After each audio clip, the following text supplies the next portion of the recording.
Aquarius, Sun, Moon, and Rising, hindi ka napunta sa video na to ng basta-basta. Sa dami ng content na pwede mong makita, bakit ito pa? May parte sa'yo na may tanong ngayon. May parte sa'yo na parang naghahanap ng sagot. At kung nararamdaman mo yan, maaring ito ang message para sa'yo. This is a general tarot guidance lamang. Hindi lahat ay magre-resonate at okay lang yun. Kung may nararamdaman kang tugma sa'yo, kunin mo. Kung hindi, hayaan mo lang dumaan. Para mas malinaw ang guidance, pwede mong i-check ang iyong sun, moon, or rising sign online sa mga website sa astrology. At paalala lang, hindi ako nagme-message ng una.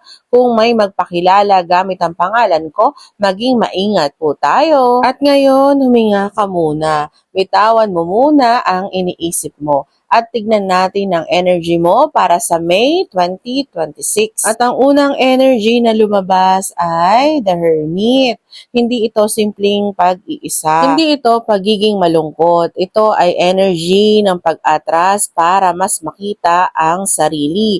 May mga Aquarius na pipiliing hindi muna makipag-usap, hindi dahil ayaw, kundi dahil kailangan. May mga bagay kang kailangang i-process, mga tanong na ikaw lang ang makakasagot.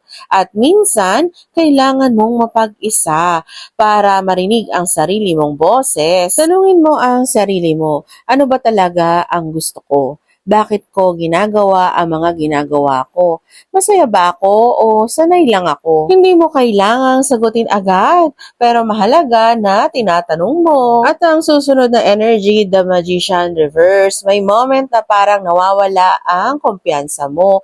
Parang alam mong kaya mo, pero hindi mo magamit.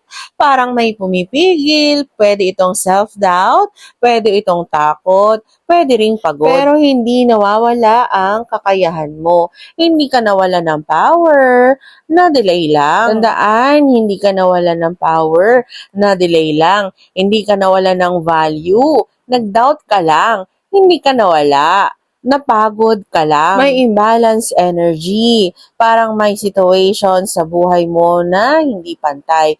Pwedeng ikaw ang laging nagbibigay, pwedeng ikaw ang laging nag-a-adjust. At ngayon, napapagod ka na. Hindi ito galit, hindi ito drama.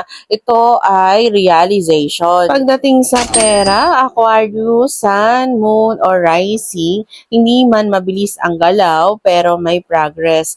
Kung nawawalan ka ng income, may energy na unti-unting pagbawi. Kung may trabaho ka, may need kang pagbutihin. Hindi dahil kulang ka, pero dahil may next level na naghihintay. Kung may negosyo ka, consistency and motivation. Hindi araw-araw inspired ka, pero araw-araw pwede kang gumalaw. Kung student ka naman, Aquarius, Sun, Moon, or Rising, may result na darating based sa effort mo ngayon. Kung may partner ka naman, Aquarius, hindi lahat ng problema kailangang palakihin. Minsan, kailangan lang pag-usapan.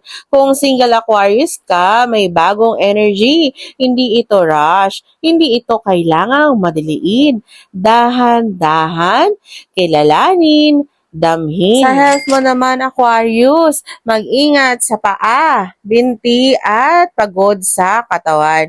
Pwedeng may tension sa muscles, pwedeng may circulation issues.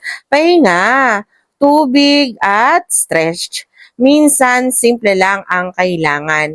May tao sa paligid mo na hindi mo pa fully nakikita ang tunay na intensyon. Huwag agad-agad magtiwala ha, pero huwag din agad maghinala. Observe, feel, may isa ring tao na kailangan mong kamustahin. Minsan, simpleng kamusta ang kailangan ng connection. At ang angel number message mo, Aquarius, Sun, Moon, and Rising. Kung nakikita mo ang 1331, reminder ito na may good fortune, pero may responsibility, may opportunity, may action, may blessing, may effort. Aquarius, ang May 2026 mo hindi tungkol sa bilis, ito ay tungkol sa clarity. Hindi tungkol sa dami, ito ay tungkol sa direction. Hindi tungkol sa ibang tao, ito ay tungkol sa sarili mo. Ang reading na to ay guide lamang. Ang buhay mo ay nasa choice mo pa rin. Kung gusto mo ng personal reading, pwede ka mag-message sa akin. Pero tandaan, hindi ako nagme-message ng una. Take what resonates and leave what doesn't. And huwag kalimutang i-follow ako. I-PM mo lang ako for private readings.